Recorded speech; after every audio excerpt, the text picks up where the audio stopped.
Hi all, this is Allmighty and welcome to this video. So today once again I bring you a game from the Biel Chess Festival of 2018, and this time it is the clash of the opposite poles. You have on the one side the world champion and the highest rated player in the world currently, and on the other hand you have the local hero Nico Georgiadis. And it was actually a very interesting game. It's a game from round 4, and since I haven't been covering for a very long time a game from Magnus Carlsen, so from the current world champion, I decided, yeah, why not to, because the game wasn't decisive, but in itself it was pretty interesting. So let me just show you. E4, Nico starts with E4 and Magnus replies with E6. A kind of a similar pattern like to the start of the tournament, when in round 2 he played against Maxime Vachier-Lagrave.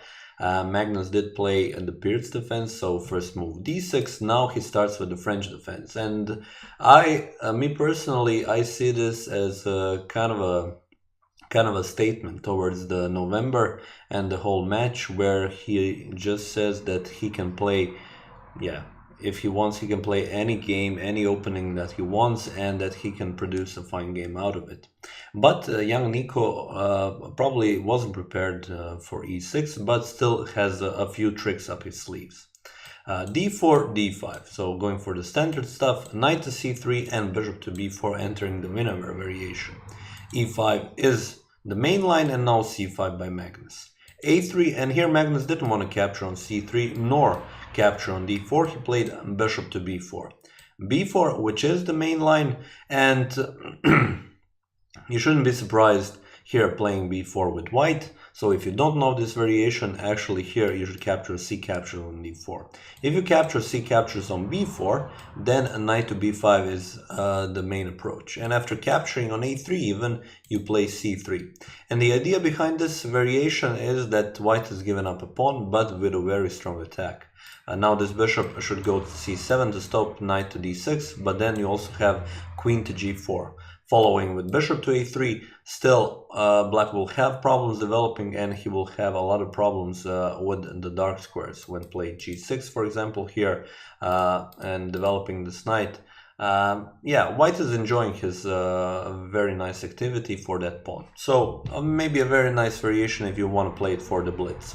But here, yeah, Magnus continues with pawn captures on d4, and one thing we will see throughout this game, Nico goes for a very sharp line, queen to g4, which means that you need to take care of this pawn. You don't have time to capture here, because queen to g7, you just lose the rook, and this is just enough compensation from the start of the game for young Nico to go and win this. And exchange this early, picking up at least one other pawn, it should be good. So here Magnus has a couple of options. He can go for this knight to e7 variation, which sacrifices these two pawns, but for a strong attack. He can go g6, and he can go king to f8. He decided king to f8. And now we have a knight to b5. Still having these ideas of jumps, so bishop to c7 and queen to d4. After all this, white has equalized in material, but black has lost the privilege of castling. So this is something that could be used in the future. Knight to c6, attack with the tempo, and now queen to c5, the only move that holds an equal game, or maybe a little bit slightly better game for white. Otherwise, if you move the queen somewhere else, then you lose the pawn. I mean, you can move it to d1, for example, not to move it in this way, but bishop to e5 attacks the rook with a tempo. So queen to c5 here, we check, knight from g to e7, and now knight captures on c7. Queen captures and knight to f3. Still, you cannot capture, because if you capture with the knight, you lose the queen, and if you capture with the queen, you lose once again the queen, because knight captures. b6, and here Nico decides to go once again for a very sharp line. He didn't play queen to c3, which is considered to be the best move here. Also, it has been played a couple of times. Here just yeah, defending this pawn, and shouldn't be afraid of something like d4, because simply queen to c4 still holds the knight in this pin, and you cannot capture here on the e5. But Nico decides to go queen to d6 and force the queen exchange. Queen captures and pawn captures. Knight to a5 now attacking the pawn, and bishop to f4 defending the pawn. f6, if you play e5, then knight to d6 is coming, and black is in a very nice situation. But one thing we will see, as I've already mentioned, Nico once again goes for the sharp thing, g4. So attacking the knight here, going with this g4 move, and this knight doesn't have a good square, but unless in the d4 square, which forces the exchange of knights, and once again a move with tempo, queenside castle. Now the knight is attacked. e5 defending it, and now once again this nice little gem, rook captures on d4. And there it is. You have a young man.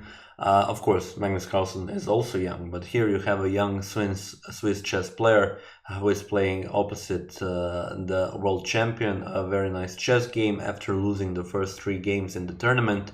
And he definitely shows that he is not afraid, that he definitely wants to go for a win in this game. And rook to d4 definitely proves it. It is a very nice exchange sacrifice, which just forces Magnus to capture on d4. If you would capture like this, then simply bishop to g2, you can expect something like bishop to g4, but then bishop to d5 attacking the rook, rook to d8, bishop to b7, and now ideas like c4, c5 are coming, doubling, okay, not doubling up the rooks, but rook to e1, rook to e7. Here is where you see that black is in a lot of trouble because the king didn't castle and the rook didn't enter the game. So so you wouldn't like this. Of course, you can also play bishop to b7, but once again, capturing on d5, rook to e1, rook to e7, yeah, this is pretty much a winning game for white, but of course you need to prove it. You have a lot of activity here. So shouldn't advise you to capture here on f4. Definitely Magnus goes for capturing the rook and going for this exchange sacrifice. Bishop to b5, plan is to push d7, of course, then bishop to c7 and d8. Push the pawn to promotion, so bishop to g4, capturing the pawn and going for out of this way. Rook to e1, rook to e7 is pretty much unstoppable now, and g5. Magnus has the right idea, so since he didn't castle, he needs to activate this rook. And what best way but to attack this bishop with a tempo and make some room for the rook to develop. Bishop to g3, and now rook to d8, attacking this pawn. Rook to e7, infiltrating the ranks, and h5. The threat is h4, of course, and the bishop is trapped, so you have to play something like h4. Pawn captures on h4, and now bishop to f4. So Nico doesn't have to go for the capture of the pawn. The only thing that he has to do to actually keep some motifs for him in the game is to keep the bishop on this diagonal, and he knows it. So he is a grandmaster. He is very well aware of the situation. But the thing is that not just that he is keeping an eye on this pawn, he is also keeping an eye on this h2 square, because Magnus will play h3 and threaten h2. So you have to keep the bishop on this diagonal. Here Magnus could have played a5, maybe to save this pawn and maybe go for the exchange, but he decided to play bishop to f5. So rook captures on a7, and now rook to h7. So now you see the point of this bishop to f5 move.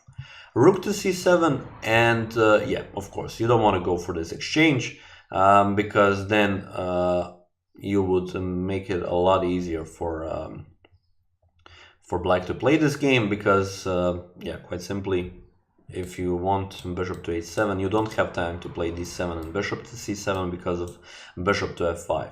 And then rook can capture here, and all is well, actually. So no time to play that. Rook to c7 is the best move, because after rook captures, pawn captures, rook to c8, you can play, for example, something like a4, and then white will even create another passed pawn, while on the other hand he is keeping an eye on this pawn here. So moves like king to e7 wouldn't work, because also bishop to a6, rook to g8, and now a5.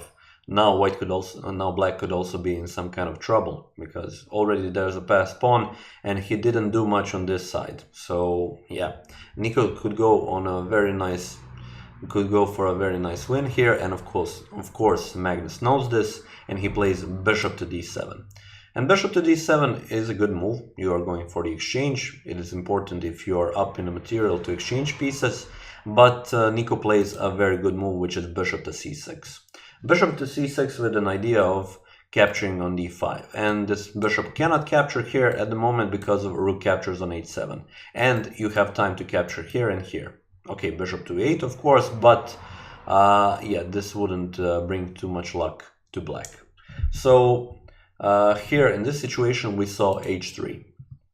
So now actually king to d2 was played, but maybe also bishop to d5 was possible. Here in this situation, actually you had one moment where Magnus could actually gone for complications, and he could have done that with playing such a move like king to e8, preparing rook to g7, and then infiltrating the ranks. So here, for example, bishop to d5, rook to g7, a4, so wanting to create another pass pawn, rook to g4, bishop to h2, so this is forced, rook to g2, pawn, bishop captures, pawn captures, and here I'm going after this for this pawn.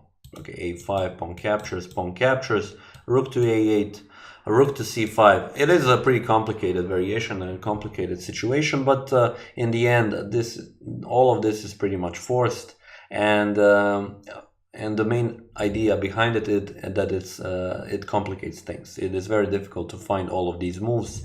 Now bishop to g4 or h4 h3 could be possible. Black has a very close pawns to promotion, white as well, and yeah, it's difficult to foresee what is the best way how to go here, and definitely for Nico, who had only a couple of minutes on the clock. Instead of rook to g2, you could have played rook to g5, once again attacking the bishop, bishop to e4, and bishop captures on a4. Keeping an eye on the g file, not allowing checks like on g6, attacking the rook, while at the same time keeping an eye on this diagonal so that the pawns aren't pushed to promotion. But yeah, all of this could have happened if Magnus wanted to complicate things, but maybe luckily for Nico, he did simplify the situation. He played rook to g7, and rook to g7 is a nice move because it does tempt white to play bishop to h6, which is fine of course, but at the same time you have this problem of h2 h1. So bishop to c6 is played here, not allowing. So for example, if you wouldn't play bishop to c6 here, if you would play something like, I don't know, king to g8, or even let's say h2, you would lose the game because bishop to d5. And now the bishop is eyeing this square, and you cannot come with the rook to g1 because once again the rook is pinned. Bishop will capture here, you won't have problem with this pawn, and white is just better here, still having this pawn. So here, because of that, immediately Magnus captures, and now we have the only move that keeps white in the game is rook captures on g7. If bishop captures on g7, then you're lost because simply king to g8 and h2 h1 is coming. It is pretty much unstoppable. You can try and capture here, but as I said, h2 h1, you cannot stop this. So here rook to g7 was played, and now a rook captures on d6. Once again, there are no good discoveries like rook to d7 because of king to g8, and if you capture here h2, this pawn is unstoppable. So here, once again, after rook to d6, we saw rook to g5, which was the best move, and this allowed king to f7, rook to h5, bishop to b5, rook to h3, and actually when we come to this situation, we see that both of the players have 4 pawns.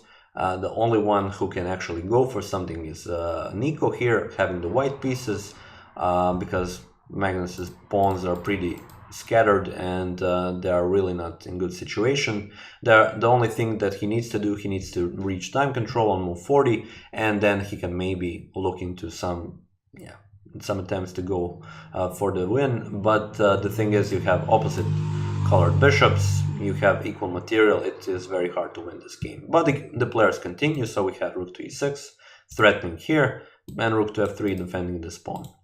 King to g6, bishop to f4, and rook back to c6, so going for this pawn on the light square. Bishop to g3, defending this pawn, and rook to c4. Rook to d3, now going for this pawn. There are no good discoveries, so black just plays king to f5. Rook to f3 check and king to e6. now rook to d3 back, and now f5.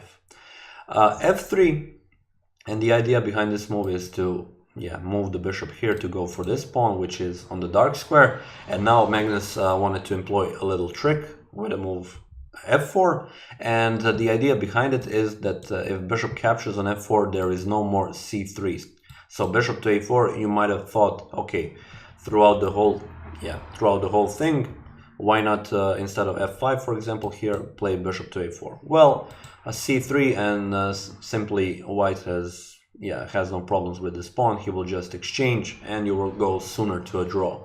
But actually here, after f5, f3, and f4, if you capture on f4 and bishop to a4, then you cannot play c3, because then pawn captures with tempo and rook will capture the bishop, and you would lose this game. So you would have to give it up, play something like king to e1, and this leads to unnecessary trouble for white. After bishop captures, rook moves, and d3. Now this pawn has become dangerous, so you don't want to go for this. Here we saw bishop to f2 going for this pawn, and now king to a5 defending it. c3 and rook to c6. Magnus is sacrificing the pawn, so rook captures on d4 for activity. Rook to h6 and king to c1, moving the king out of the way. Rook to h3 attacking this pawn, rook to d2, and rook captures on f3. So there is no actual good way how to go and approach this position. I mean, defending the pawns, because it doesn't make sense. Both of the players know that it is a draw, but maybe they're hoping for a mistake from another player. Bishop to d4 check, king to e4, and now king to b2. The king is very nice, safely put. Rook to d3, rook captures, king captures, and now bishop captures on b6. White has earned a pawn, but after bishop to a4, the problem is that his king cannot go anywhere. Not just that, but also the pawns cannot be pushed without being captured. Now Magnus will maybe try to threaten Nico of pushing of this pawn, but in the end, what you will do, you will just see what happened in the game. I don't even have to explain the variations. Bishop to a7, so keeping the bishop on this diagonal for white and keeping the bishop on this diagonal for black. At the same time, keeping the king here, not allowing the white king to escape. f3, bishop to g1, king to d2, bishop to a7, bishop to d1, bishop to c5, and bishop to a4.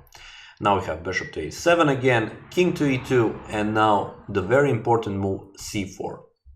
So now, since the king has left the squares, now you have time to actually go king to c3.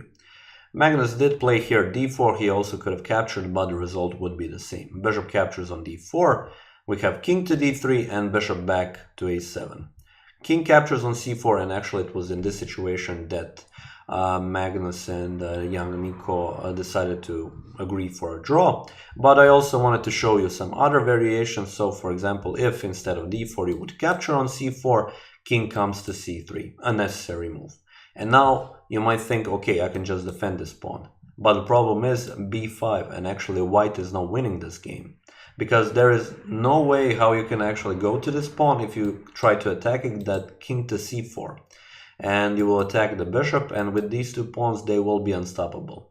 Of course, white won't just push the pawns. So if, for example, you play something like king to e1, he won't push b6 because f2, f1 is queen. But first he can play bishop to c5, bishop to d4, or even to g1, it doesn't really matter. The main idea is to move the bishop first and then go for the push. Because now after f2 you will sacrifice the bishop, king captures, and after b6 this pawn is unstoppable. So this is something that you might have been thinking, but actually it is not good. Here you play bishop to b5, bishop to d4, and if once again the pawn is sacrificed, you have to play a4. And now the bishop must capture, you capture with the king, and after this you just sacrifice the bishop, and this is a draw.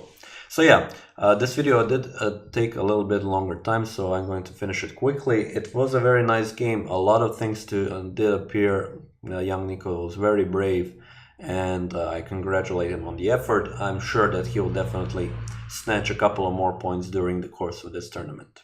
That being said, I would like to thank you for watching this video, and I will see you next time.